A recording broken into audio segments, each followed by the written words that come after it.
Welcome everyone to this special interview on MindBody Syndrome. My name is Viki. I'm the director of the MindBody Food Institute, and I'm joined by Miriam Gauci, our teacher and lecturer of our MindBody Syndrome TMS Practitioner Certification course, and our graduate, Alec, who is doing wonderful things using this information with his clients in practice. So Miriam, I would love for you to introduce yourself and what brought you to this work. You are very passionate about this work from personal experience, but you're also highly knowledgeable about this, and this is why I wanted you to write and teach this course for us. So tell us what brought you to wanting to write this course and share this information with people. Thanks, Vicky. So first of all, thanks for having me. And yes, basically, back in 2016, I had chronic symptoms all over my body. I mean, I'd had them for a while, and there was nothing else I could do from a medical perspective. And I just wondered, like, what was wrong? Like, was my body just broken? Was it meant to be, like this for the rest of my life? Because usually that's what the word chronic implies, right? When they say you have chronic pain, it implies that it's going to last forever. And I was quite lucky to find out about the works of Dr. John Sarno at the time. So Dr. Sarno was a doctor who focused on the mind-body connection and who realized that a lot of people who had symptoms like chronic back pain, sciatica pain, even fibromyalgia, there was actually an emotional element behind their pain. And as he started to educate people and make them aware of what was happening in their lives, maybe prior to their symptoms, they started to get better. So basically, Sarno's approach was based on education, on imparting information. And his book sold millions of copies, and there are some people who actually heal just by reading one of his books. So when I learned about Dr. Sarno, I was at a point when I thought, like, there's nothing to lose because I've tried everything, and the only thing that I haven't tried is actually working with my emotions, even though this thing was foreign to me. Because, I mean, coming from a conventional background, like most of us, we think that if we have physical symptoms, we have to treat those symptoms medically, right? But I had nothing to lose, so I thought, like, why not? I was tired of visiting physical therapists and not getting results. And so I did that. I followed a protocol. I learned as much as I could, even more than was necessary, because then I started to develop an interest in what I was reading. And I got better. To cut the story short, I got back to all my previous activities, which included some really rigorous activities, because I'm also a rock climber. And I had obviously had to stop when I had chronic pain. So that was really inspiring for me. And I knew I had to do something with it. So I continued to read on the subject. I read books by other authors, by other doctors. I read stuff about neuroscience and pain neuroscience especially. So I really wanted to understand what was happening, because this was not just magic. There was a process involved. And I believe that when people understand the process, it will be easier for them to accept that this thing might be happening to them, to accept that their emotional state may actually be causing real physical symptoms in the body, and that they could actually do something about it, because that's the wonderful thing. When you notice certain patterns, certain habits, and certain modes of thinking that are actually keeping you in pain, then you can start working on changing those. So yes, to cut the long story short, my main motivation behind writing this course was, first of all, I obtained the MindBody Practitioner and Holistic Life Coach certification myself from the MindBody Food Institute. And yes, and then Vicky invited me to write this course. And the main motivation is always to educate, in my case, because I know that not everyone gets better simply by reading a book or some random information on the internet.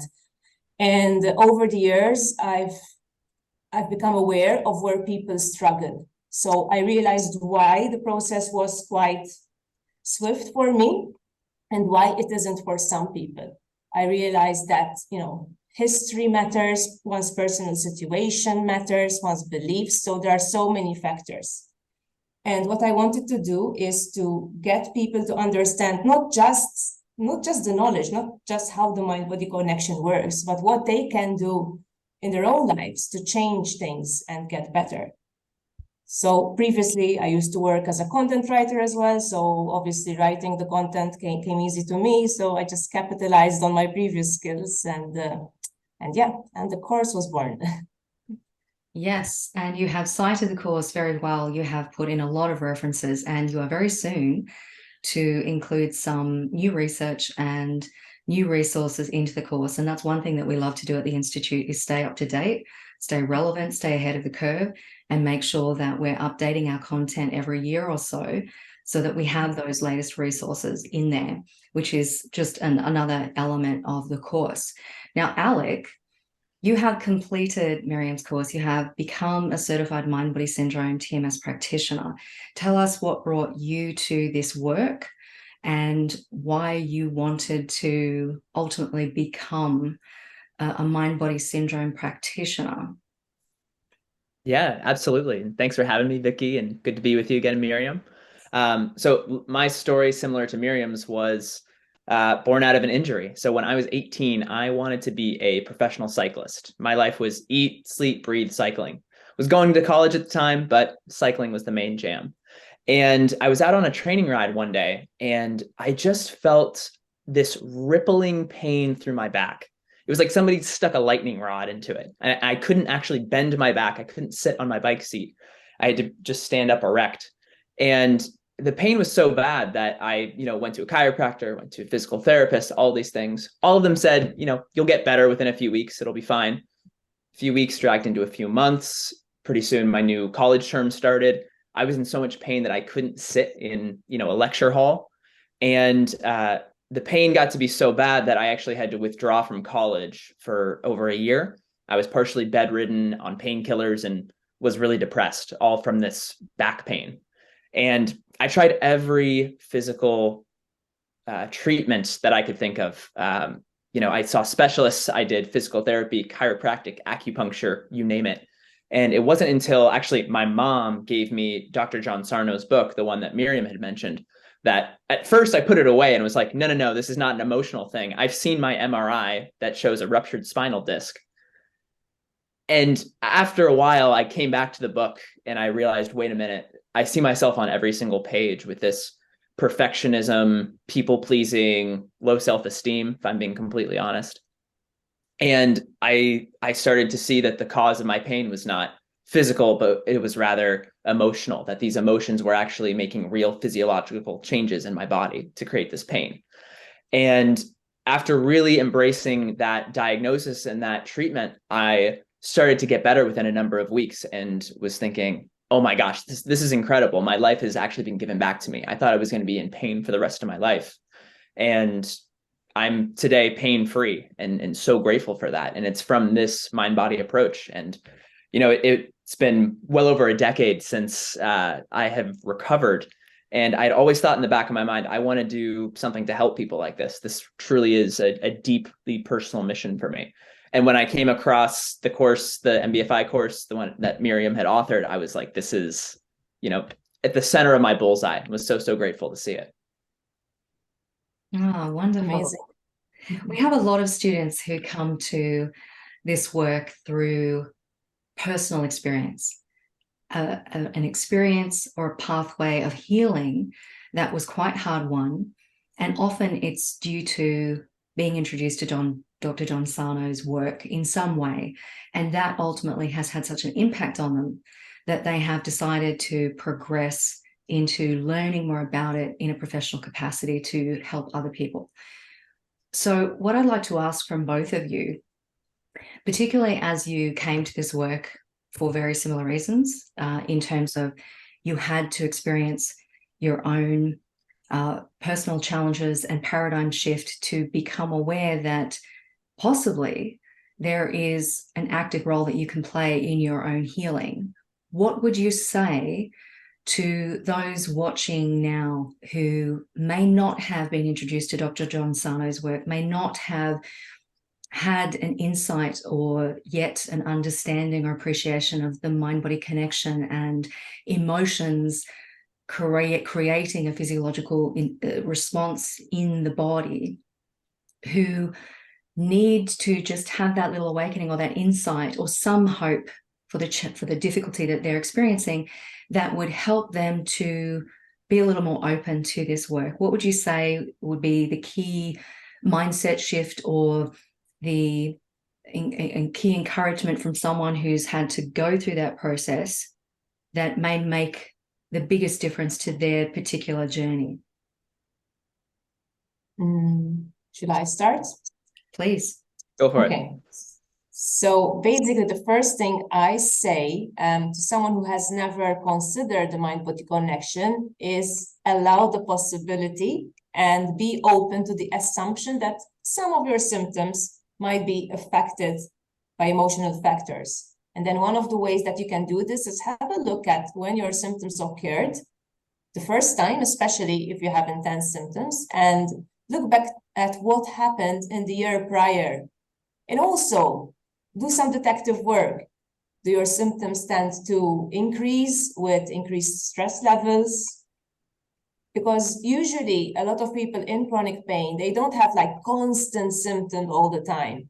Their symptoms tend to intensify. They have bad days, they have good days. And sometimes one can see a correlation between a stressful, anxious period in one's life and the occurrence of symptoms at that time or just a little bit later, or life changes as well. Even life changes that are perceived as positive, like getting married or having a child, can cause physical symptoms because there's so much going on that we may not be able to process. Dr. Sarno called it unconscious rage. Like, for example, a part of you would still be angry at having a child for some reason, because of course now you have to think of that child first and not yourself. So there's also a degree of honesty involved. But I'm getting a little bit into detail there. Not everyone comes through to this work through John Sarno's work. Some people come to it through meditation, for example, through other relaxation techniques. If you've noticed that such techniques or a period of relaxation in your life has had a positive impact on your symptoms, even though they haven't gone away completely, that's fine. But if you can notice these correlations, then I would say there's hope. So I think that's the first thing I would consider. What about you, Alec? Yeah, to echo Miriam's point, like the first piece is like, you might have been told by so many doctors, so many medical professionals that, sorry, there's nothing you can do. And that's a really debilitating place to be in. I recognize that myself. That had been my experience with practitioners. And like Miriam said, there's hope. There's actually hope that you can not just manage your symptoms for the rest of your life, but actually become pain-free. And I think that can be so empowering if we allow ourselves to believe that. I think the piece that's also really important here is, thinking about mind-body syndrome, people can think, oh, well, the pain is all in my head. And that's not really true. The pain is real. It is physical. And this approach is actually grounded in science. Dr. John Sarno, his patients, he boasted an 88% cure rate. Of 88% of his patients who would come to him for back pain actually were pain-free after his treatment program. The science also shows that there is very little correlation between physical changes in the body, specifically herniated discs, for example, and actual pain. 2/3 of people in the world who actually have a herniated disc are pain-free. And so I think curiosity is another word that comes to mind that's really important, is start to be curious about your symptoms. Like Miriam said, is, the pain fluctuating throughout the day? Do you have good days and bad days? Because at the end of the day, if you had like a broken leg, you have a broken leg and you have pain from a broken leg. And it's not going to be, okay if you're engrossed in a movie, and not okay if you're doing some other activity, right? It's just a broken leg. Mind-body syndrome is a little different. You see these fluctuations and you begin to get curious. One moment for me that was really powerful is when I would follow the doctor's prescription to the T in terms of, rest, be horizontal, ice your back, heat your back, all this stuff. I would have days like that and be in immense pain. And then I would have other days where I would do the opposite and I would be feeling so much better. And I was thinking, okay, wait a minute. If that's the case, I'm curious about this. I'm seeing that this can't actually be something physical. There must be something else here. So I think curiosity is really important as well. And recognizing that finally that, you're not alone in suffering like this. You don't have to suffer in silence. There are over 1 billion people in the world, 1 billion, who suffer from chronic pain. And it's not a coincidence that the rate of chronic pain has been escalating. Like, for example, the rate of back pain in the United States has been increasing 14 times faster than the actual population, right? So this is a huge issue despite the medical advances that we have made in the past few decades. So you are not alone is the other thing that I would say. Alec, tell us, what have you learned that impacted you the most throughout your training as a practitioner that has made a huge difference in now how you approach working with your clients? Absolutely. So I have to say that there's my benefit from the course was twofold. One is as a practitioner working with clients, and then two, it was internal as well. It's interesting because when I first started the course, it was back in August. After the first lesson, I actually broke down and cried. Full stop. I broke down and cried because I realized that this was so powerful, and this is something that was so personal to me. And the moniker, life-changing education, MBFI's slogan, this course really did live up to it. Really lived up to it, and I'll tell you exactly why. First, on the personal side, so I realized that I had so many limiting beliefs about what my body was capable of. Even after going through my full recovery, being pain-free, my back being pain-free, I realized I had this belief that my body was somehow weak, that I, couldn't run more than a couple of miles. I had to, meditate for X amount of time each day and sleep for X amount of time each day, or else, I would be knocked off kilter. And I realized that all of these were just beliefs that were holding me back. And, since then I've been able to go on runs that I previously thought were not possible. I've been able to be so much more flexible with my own routines. And so that's been just kind of freeing me from, my own cage that I had been in. And I think in terms of working with clients, the course is so amazing because it breaks down so beautifully how to help people in these 3 different stages. Because I think when it comes to mind-body syndrome, there's a lot of different approaches that can be taken, right? And I think what Miriam's done an excellent job in doing is breaking down how to step-by-step go through and work with clients, starting with, regulating your nervous system, right? Getting out of this fight or flight mode, the education piece of what actually is happening in the body in terms of how the pain is actually generated, and then how to move out of that. How do you become more aware of your emotions? How do you make changes in your life to orient less away from catastrophizing and fear and more toward joy and openness? And so I think just the way that it was presented and the way that it has been curated was just a perfect way to follow. That's wonderful. Very, very exciting. Yeah. One of the things that we love to ingest into all of our certification courses particularly is not just the knowledge, but the ability to integrate that knowledge into practice.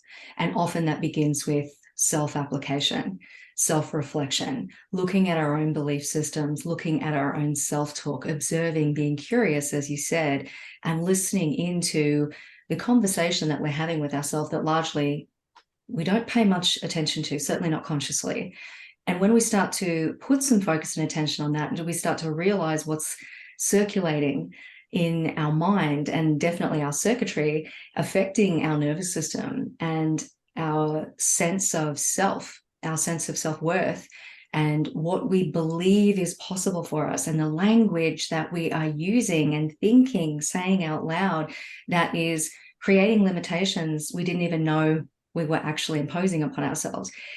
It's a huge shift to be able to start to apply that knowledge to yourself, because you're then effectively experiencing that inner shift that you will ultimately be taking your clients through. And that is such a powerful process to experience personally. to then inform you best how to facilitate that awakening and that process of healing for your clients. Do either of you have any comments about that, particularly in maybe what you see in clients, Alec, and Miriam, maybe what you see in the students as you're assessing their work as well as your client work? Alec, do you want to go first? Or So I think it's spot on what you said there, Viki, of it starts with the personal work. And I know people who have worked with other practitioners who trying to resolve TMS or mind-body symptoms, and the coaches themselves hadn't really gone through the whole process themselves, and it left something to be desired in the people that I've talked to. And I think what's so amazing about the course is, just as you mentioned, at the end of it, you're going through the same exact activities that your clients are going to be going through. Now, is it always fun to, go into challenging situations and going into your emotions of fear and anger and all this stuff? No, it's not. And at the same time, when you're able to do that yourself, I know in my experience working with my clients, I'm able to confidently stand in front of them and say, this actually works. I've been there. I'm here to help you through it. And I think that's something that gives me so much more confidence of knowing my own experience and that this actually works. And just one of the anecdotes to share with clients, Viki, you'd mentioned kind of being aware of what's going on the internal landscape. I had a client who had suffered from migraines since she was a teenager, over a decade. And they would knock her out, these migraines, for a day or two, right? She'd be bedridden for one day and then the next day recovering as well. And as a result of our coaching, she started to get more curious about what was going on. What was the internal talk track when she would start to get these migraines? And what were the emotions that were at play?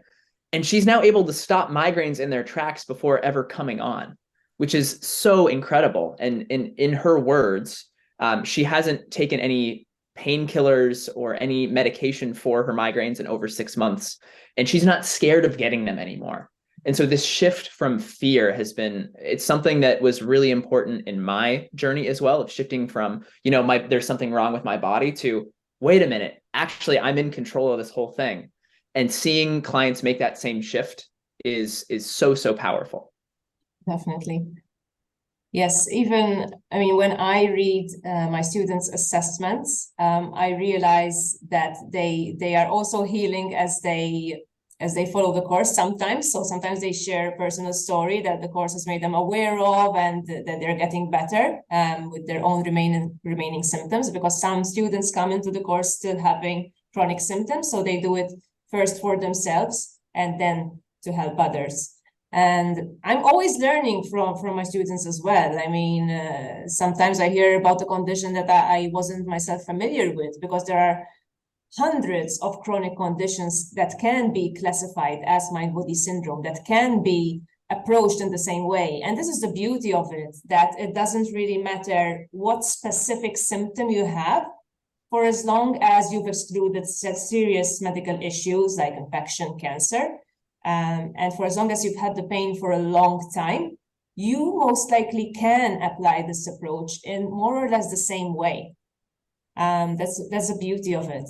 And as Alex said, it's the curiosity that, you have to approach it with curiosity first and foremost. It doesn't work for skeptics, unfortunately, because otherwise, we wouldn't have the huge problems that we have today, the huge numbers of people with back pain. But what I can say to individuals who are still skeptic is that there is so much research out there that backs this up, believe it or not. It's just what I noticed when I myself wrote the course, was that the research is actually there, but it's so fragmented. So there's research in psychology, in neuroscience, in rheumatology. It's all there. If you look for it, you'll find it, but it's so fragmented, and so far there isn't a medical system that properly implements it and makes it accessible, makes the knowledge accessible to individuals. And this is where the lack and the gap lies, the gap that people like me and Alec are trying to fill by spreading this information. And speaking of that gap, I know, Miriam, that we have had conversations previously about the accessibility of professional training for people who want to move into this work and make a difference. There's a lot of different names popping up now for mind-body syndrome work approaches and terminology. And a lot of that terminology is very medically based, very medically orientated from that perspective, which for the everyday average person who is experiencing pain that's ongoing, who maybe don't want to label it chronic for many reasons, would not identify with that new terminology that appears to be coming out in the medical arena. So from that perspective, this course particularly was written with the intention to fill that gap from the everyday average person and the medical community who don't always get it right, who don't always talk and communicate, who seem to be wanting to create names and terms and different protocols in all of these different branches that really make the whole process incoherent. What we wanted to do was try and fill that gap and make it more accessible, more relatable, and applicable to the everyday person, also using terminology that they would understand. So can you just take us through a little bit of that terminology so that those watching can understand that that actually is relating to mind-body syndrome, what we're talking about? Yes, of course. So basically, we use the term mind-body syndrome because we felt it's the most easy to understand, right? There's a mind-body process. So mind and body are connected. The term that Sarno himself used is TMS, tension myoneural syndrome, and that's specific to, the symptoms that are felt in the nerves and muscles. In the old days, we knew this as psychosomatic, and a lot of people also are familiar with the term psychosomatic. Although the problem with using psychosomatic, there's this connotation, this implication that it's a psychiatric problem, when in reality, it's not true. Psychosomatic are physical symptoms that are felt in the body as a result of stress and other emotions.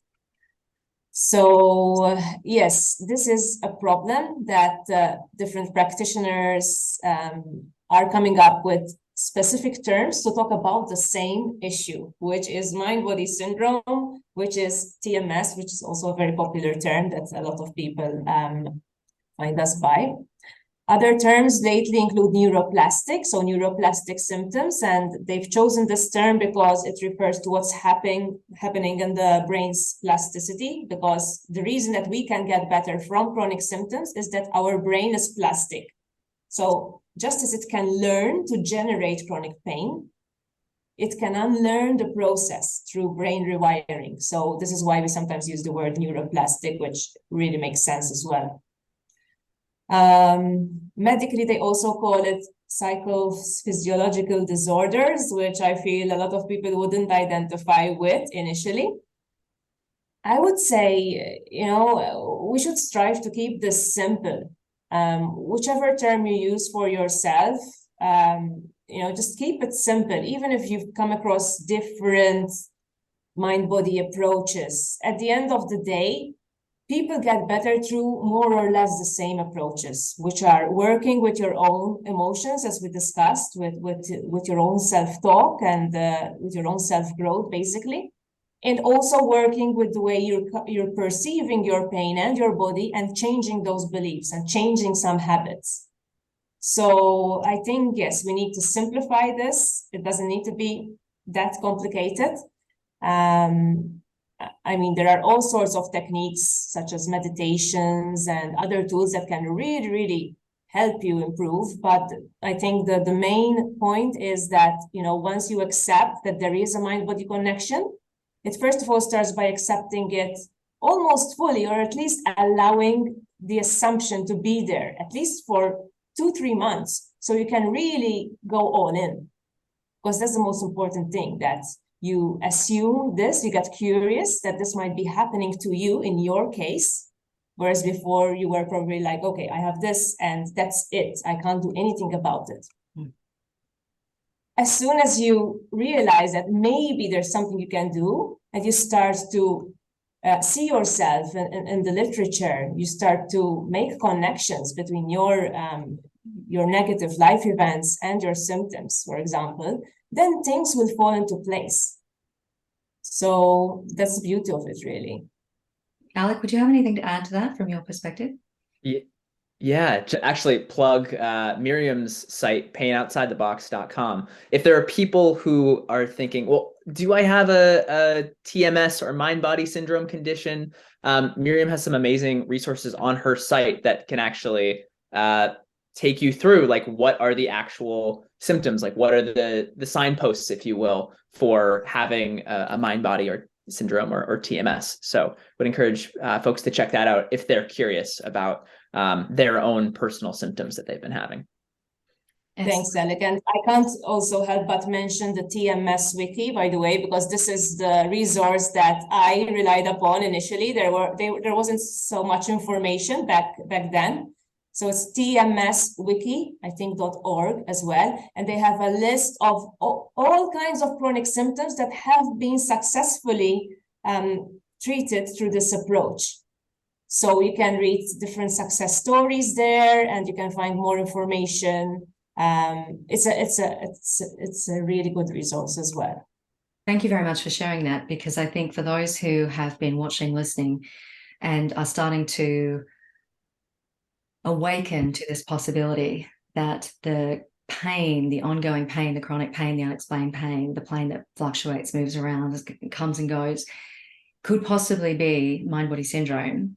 Hopefully this has given them a bit more of an insight into that possibility, to invite curiosity and to learn a little bit more, whether that is visiting your website, painoutsidethebox.com. Is it .com? Yeah. Or coming to the MindBody Food Institute, mindbodyfoodinstitute.com. Alec, would you like to tell us your website as well for those who are interested to get in touch with you, perhaps? Yeah, so I'm still building mine out, but if anybody wants to get in touch with me, best way would be to send me an email at alec.casson@gmail.com. I'm also on LinkedIn. And also just to say, if there are folks watching this that are curious about the course, the MBFI course, I'd be more than happy to talk with you and share my experience, because it was such a powerful one for me. So if there are folks out there who want to talk, I'm here. Oh, wonderful. Thank you so much for coming to us for your education regarding mind-body syndrome, and congratulations for becoming certified and doing this wonderful work out there in the world. Do you have any final words that you would like to share with anyone who is new to this concept, who would like to pursue this as a certified practitioner? Yeah, do it. I'll also say the beauty, I think, in this work is people, and this was my case, and I see this with clients as well, people start just wanting to get rid of their symptoms. Oh, I would be so much happier if I, just got rid of my back pain or my migraines or fibromyalgia or whatever. And there's something that happens along the journey where folks start to get curious about their lives. They develop insight. They start to see the patterns that they've kept themselves in. They start to see the life that they're living, and maybe the intuition that they've kind of been pushing away. And they start to listen to that more. And they start to have these amazing transformations in their life.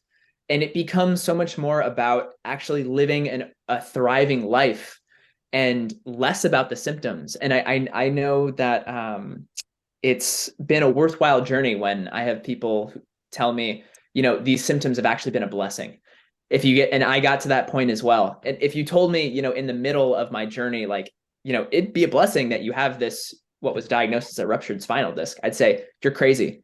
But seeing it over and over, the stories of people who have recovered, they start to see this as a blessing because it empowers them. It's the catalyst, it's the lightning bolt for them to take control over their lives. Yes, beautiful. They start befriending themselves in their body. Miriam. Exactly.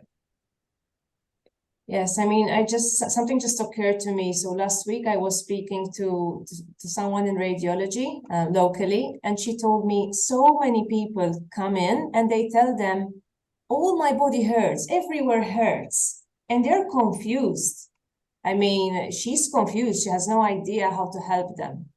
So one other giveaway of mind-body syndrome is if you have multiple locations, multiple symptoms, not just one specific pain location. That's a huge giveaway, because this is how mind-body syndrome sometimes works. I mean, it's so inconsistent, and sometimes it becomes widespread, right? And as Alec said, I think symptom recovery is only the beginning. I mean, I myself, I still consider to be on my journey towards, self-improvement and growth. There's so much more work to do, so much more self-awareness. Even this past year has been really, really insightful for me. I've done a lot of work. I'm still doing quite a lot of work, because it's amazing how our past, our beliefs are actually shaping our lives, and we're not even aware of that. So I think it's, just the recovery itself is only the beginning, and it paves the way for self-growth, really. So, yeah. Yeah, our challenges are an invitation to grow. So we invite you to come to the party if you so choose to. Thank you so much for sharing your stories, each of you, as well as sharing more about the course and why you wrote it, and also your experience of moving through the course and graduating, Alec, and now doing this amazing work helping clients as a practitioner. Thank you both so much. Thank you very much for listening or for watching.